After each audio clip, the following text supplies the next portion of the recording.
Because I like delivering value instead of chasing clicks, I'm gonna give you my conclusions right up front and save you some time. Kentmere 400 is not a better film in a cheaper package, and it's certainly not HP5. It has less accutance and far less latitude than Ilford's HP5, probably because it has less silver in the emulsion. That also means it's not nearly as versatile a film, and it's a terrible choice for pushing to higher ISOs. That said, it's not a bad film, and it's perfectly fine for just playing around. It's a little bit cheaper than HP5, but you also have to consider the opportunity cost. So the real question becomes, is using Kentmere 400 worth not just your money, but your time? Or are you chasing a false economy? My name is Max, and I am a disillusioned film photographer. Actually, I'm disillusioned about a lot of things, but we don't have time for that. About a year ago, Ilford announced that Harman Technologies, which owns Ilford, we don't know, who are these people? The people that make film in England announced that they were going to be releasing Kentmere 400, previously only available in 35mm in 120. So all us medium format guys could start using it. Being a self-employed artist, I am always looking for ways to save money, so I went to the internet to see if I could find any information about how good this film actually was.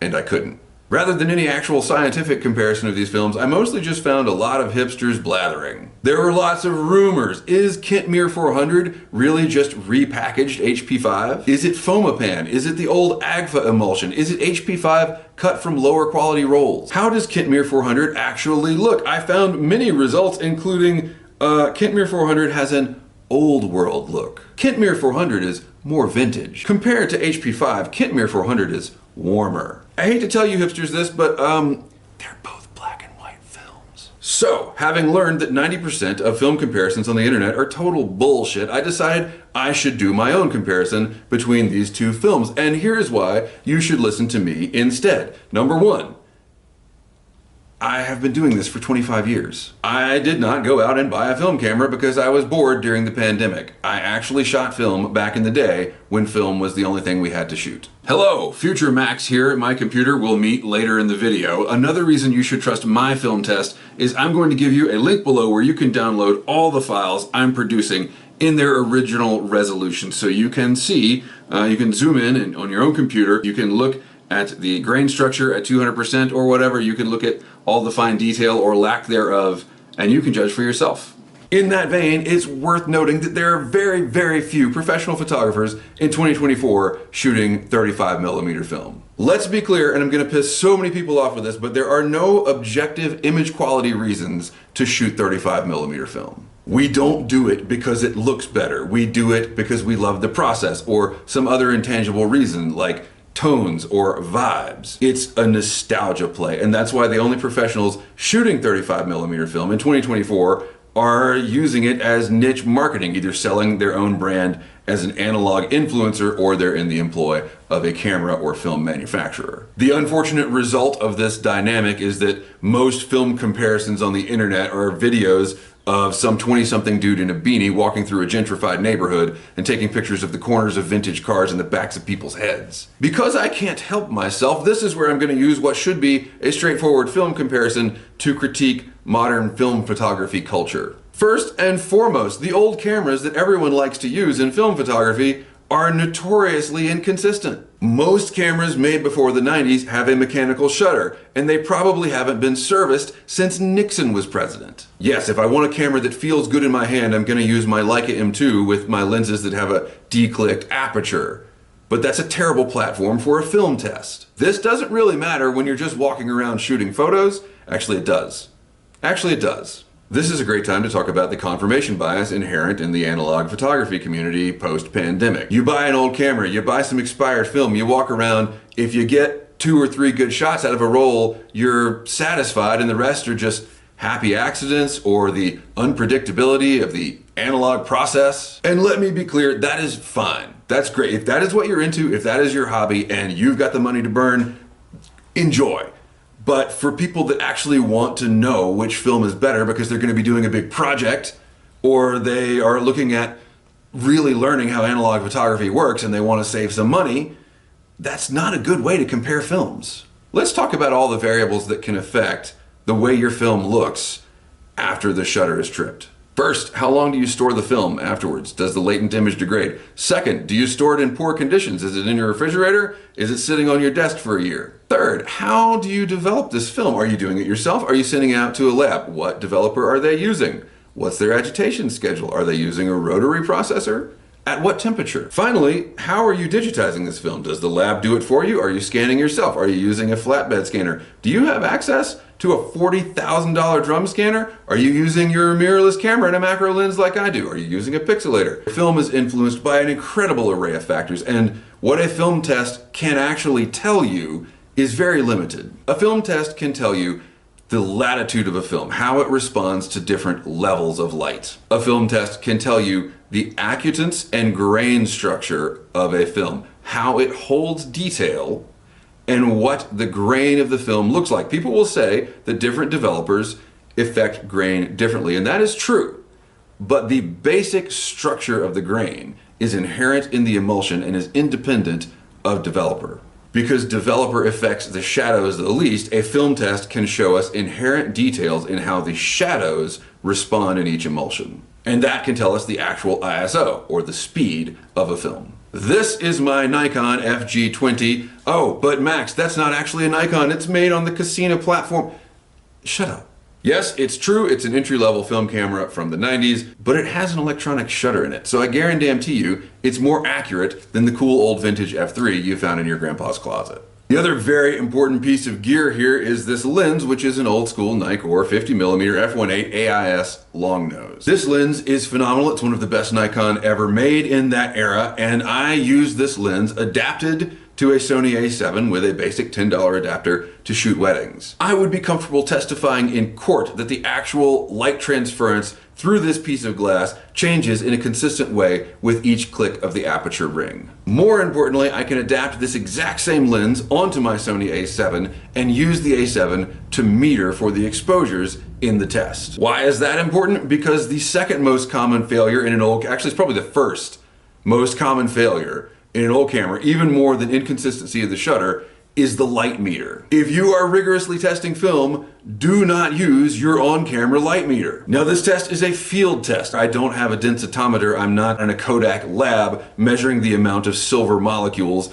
in a square millimeter of emulsion. What I am doing is being very, very careful about how and why I'm making each specific exposure. I went to downtown Asheville, North Carolina, to a place where I have always tested my film. It's a place called Chicken Alley. It's very gritty and Asheville. It's filled with graffiti. There's really contrasty light coming over the tops of the buildings, and so you can get a lot of different conditions in which to photograph fine details. I went down there with my film camera, with my Sony A7, and looking like a moron with my action camera strapped to my head. My goal was to shoot a few things: a basic scene test, which is where you find a scene with lots of high contrast stuff, and you take pictures bracketing your exposures and see which film performs the best. And then with the remainder of these rolls of film, I wanted to shoot a bunch of different individual images that we could compare one-to-one. I thought about buying another FG20 body for this test and switching the lenses between them, but that would introduce an extra variable. So I only had the one camera, but the result is that I have accurate metering from the Sony A7, digital shots to which I could compare in the field to make sure I'm getting the composition somewhat the same, and shots on each roll of film using the exact same settings with the same exact lens. Now, one of the reasons people think that Kentmere 400 and HP5 might be the same film is because they have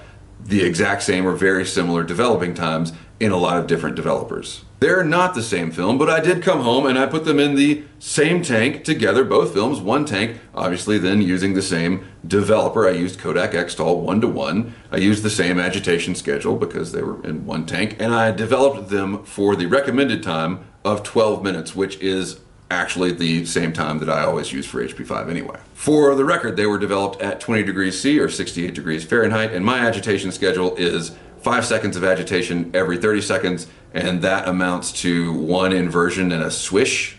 What's the technical language for a swish? I don't use a stop bath. I wash my film out with cold water and then I fix it for 6 minutes just to be sure. 10-minute wash followed by distilled water with a little tiny bit of isopropyl alcohol as a wetting agent. I hung the film to dry and then I scanned it using my mirrorless camera and a macro lens, specifically a Nikon AFD 60mm f2.8. The light source for my digitization was a strobe sitting on the floor shooting up through a diffuser. This is how I scan all my film, and I get better results this way than any other process I've ever tried.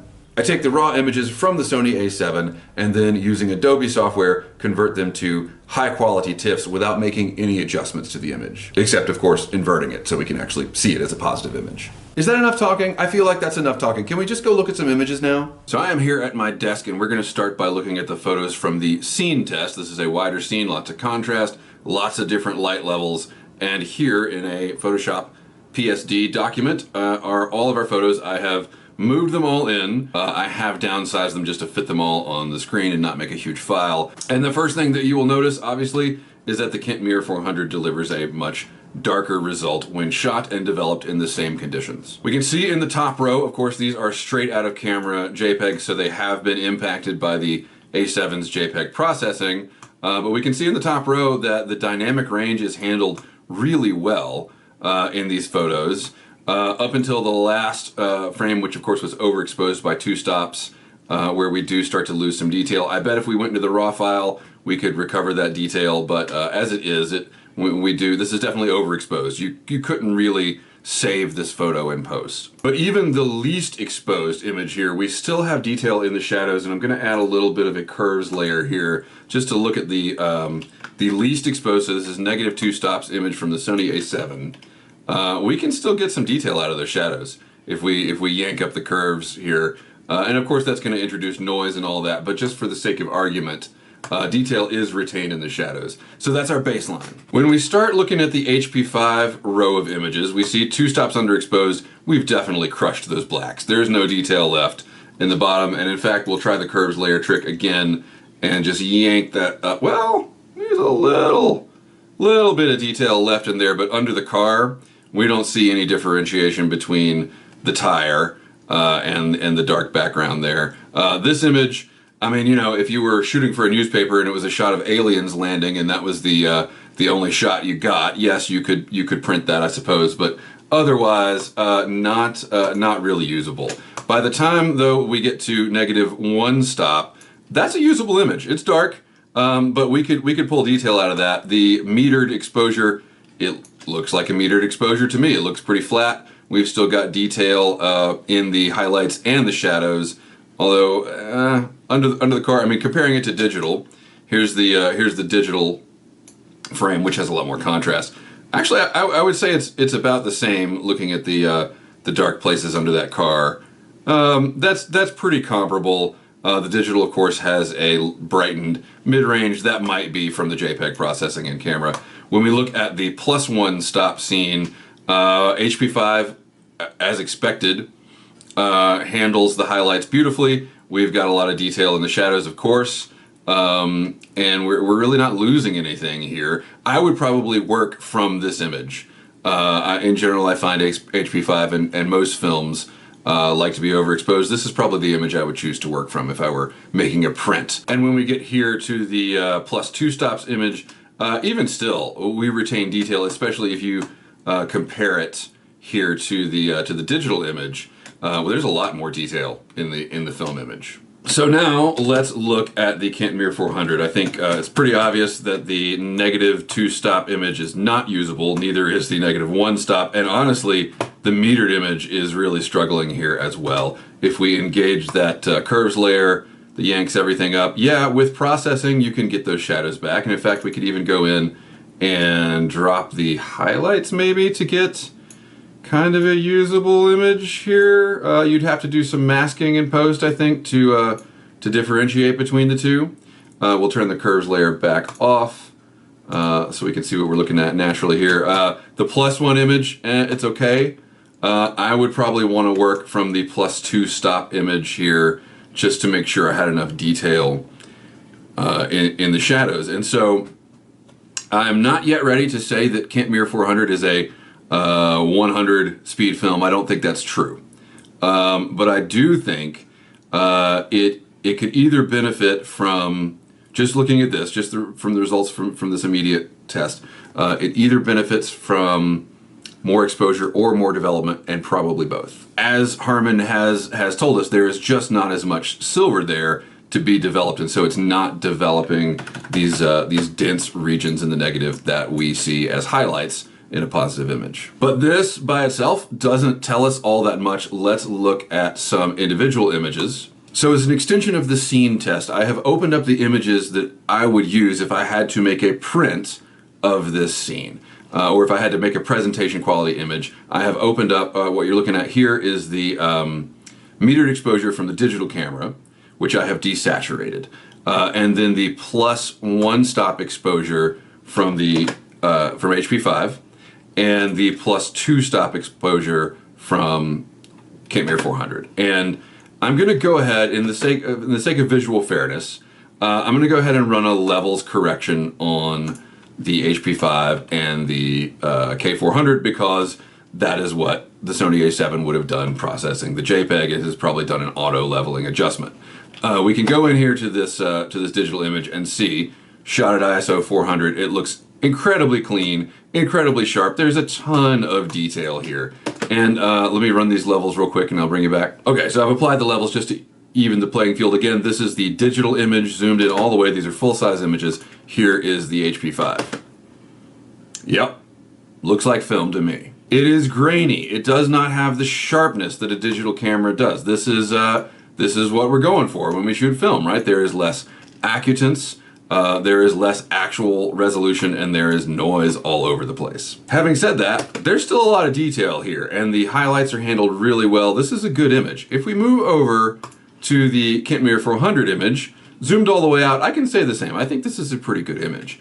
When we zoom in, things fall apart a little bit more. So this is the K400, and this is the HP5. So immediately, I can see that the HP5 is far sharper than the K400. And I think, looking at the detail in the license plate here, and in the strings of lights, I think that what we're seeing is both actual resolution and acutance increased in the HP5. So once again, K400, HP5, K400, HP5. Look at the texture of the bricks over here. So much sharper in the HP5 than it is in the K400.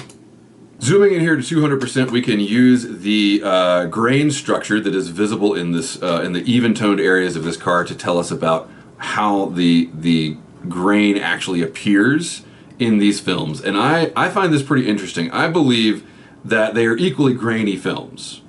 But I think that the K400 has a much softer grain. The HP5's grain is coarser and more defined, which is probably why it appears to have so much more sharpness. You know, they're developed in the same developer, so this really is an inherent difference between the two emulsions. Is there a good or bad here? Maybe. There's certainly the appearance of greater detail in the HP5. Normally you could argue that the Kentmere 400 might present a smoother image, but this is certainly not grainless. It still looks like a grainy photo.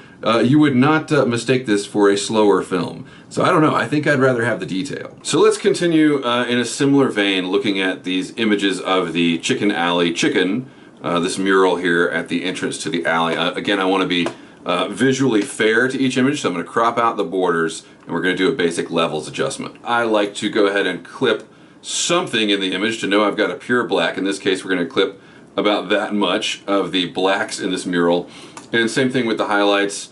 You know, what we're looking at here is the sun shining on that brick wall, that highlight there. Let's go ahead and pull the highlights in, so we're clipping a little bit of the white, just a touch of the white in the mural. So that gives us a full range of contrast. So here we are with the Kentmere image, and we will do the same sort of thing. We're just going to adjust to make sure we've got a full range of tone in the actual mural part of the image. We don't have that highlight here in the Kentmere photo.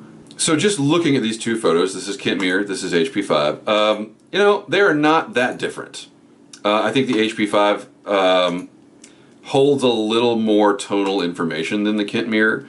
Having said that though, if you were just going to walk away at this point, this is all the adjustment you're going to do, I don't think they are materially different. If you're going to send this off to a lab and they're going to do a basic levels adjustment and send it back to you, I don't know that at this level you would see a dramatic difference between these two prints.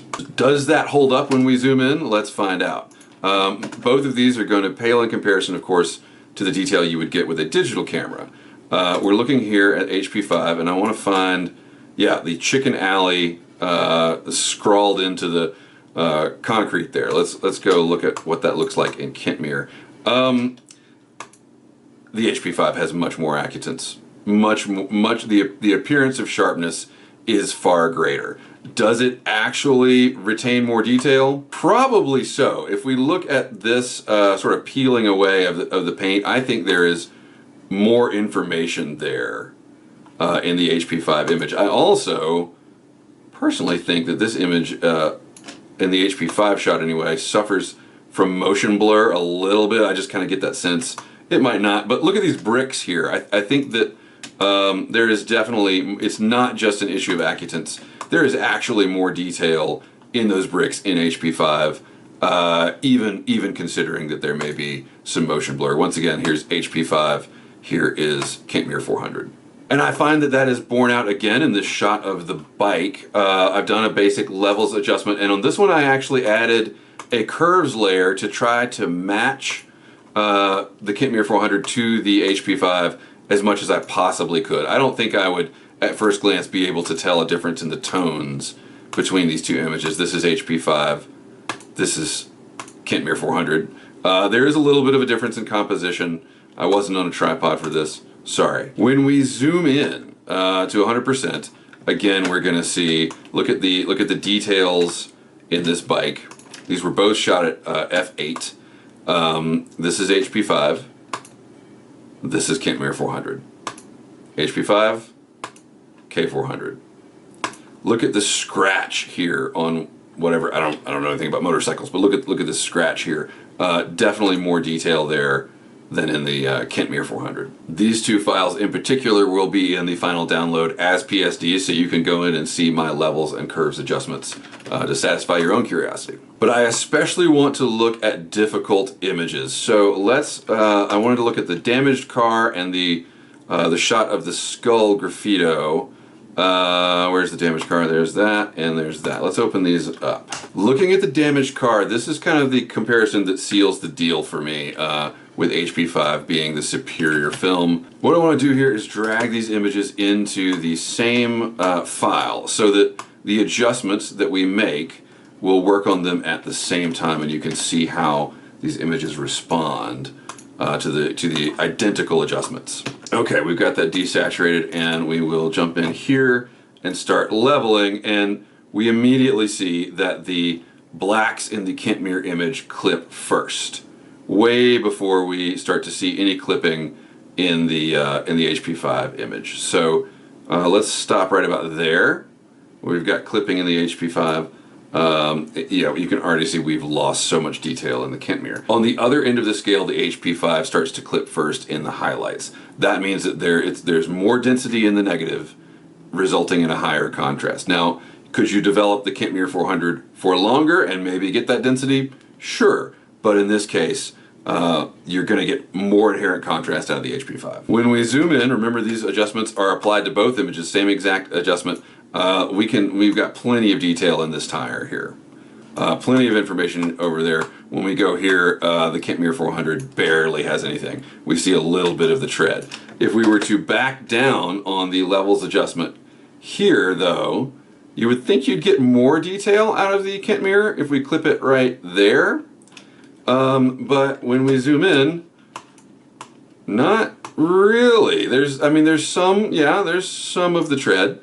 But for example, what happens if we try to maintain that detail? If we really wanted to pull that shadow detail out, we're zoomed in here and we're clipping. Let's stop right there and add a curves layer to see if we can get any of that detail back. Yeah, it's there. It's not very sharp. It's pretty noisy. And there are still areas where we are missing a lot of information, like in the darker parts of that wheel. I don't think that's really a big deal. It's not a deal killer for the image. But if we were to compare the HP5 in the same adjustment, under the same adjustments, there's just dramatically more information in the shadow portions of this image. Then just looking at the detail in the damaged hood here, comparing these two, again, same adjustments. Yeah, the HP5 is just a sharper film. I don't want to belabor this point, but we're looking here at the skull graffito image, and these were taken, several minutes apart, which is why there are different shadow configurations in these images. But I was specifically chasing the shadows on these bricks because I knew from long experience shooting film that there's about a 5-stop difference between bold, bright sunlight and the shadows that it causes. And so this is an excellent test of the latitude of any film. How does it retain detail in those shadow areas? So here we can already see, I don't even need to do a levels adjustment to show you that there's plenty of room in those shadows to retain detail without clipping on the HP5 image, which is what we're looking at here. But if we go over to the K400 image and do a similar levels adjustment, we immediately start to see clipping all over that area. And should we try to just barely clip it like that and zoom in, there's just not enough silver there to give us, I mean, I can vaguely see this line right here in these bricks. Let's zoom in on HP5 and look at how much more detail there is in these shadows. So to sum up, I'll restate what I said in the beginning. Kentmere 400 is certainly not HP5.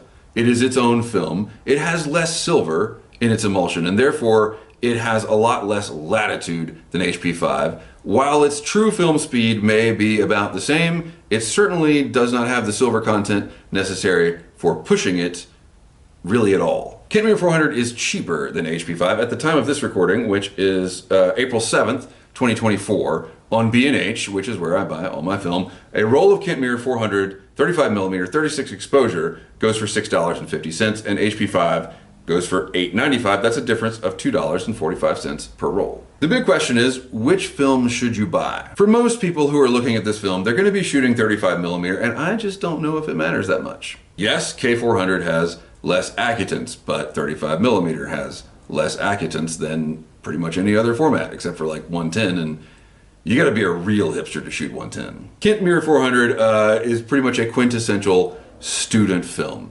It's a little bit cheaper, and it's fine. If you are learning the developing process, if you're learning how to expose manually, yeah, it's gonna be great. However, serious photographers, and I don't like to make big declarative statements about other people's practices and how they view their own art, but serious photographers will know that the cost of film in the grand scheme of things becomes kind of negligible. For what I'm doing, the lack of accutance in Kentmere 400 is a deal killer, because by the time I actually expose the film, I have spent way more money and blood, sweat, and tears getting to something cool way the hell out in the woods that I want to take a picture of. If I've gone through all that effort, it's worth the extra $2 to get all the detail I can. And in that same vein, returning to the idea of a student photographer, yeah, I think for your first few rolls it makes sense to save a little cash learning how all the systems work and actually being able to get an image on your film. But if you continue to be serious about it, you're going to be shooting images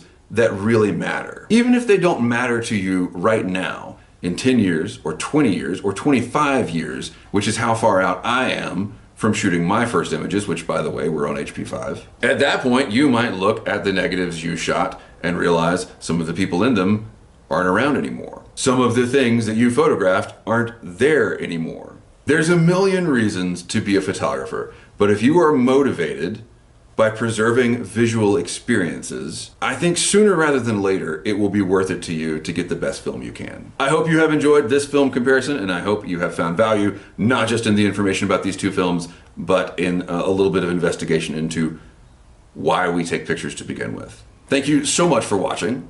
Keep the ends out for the ties that bind.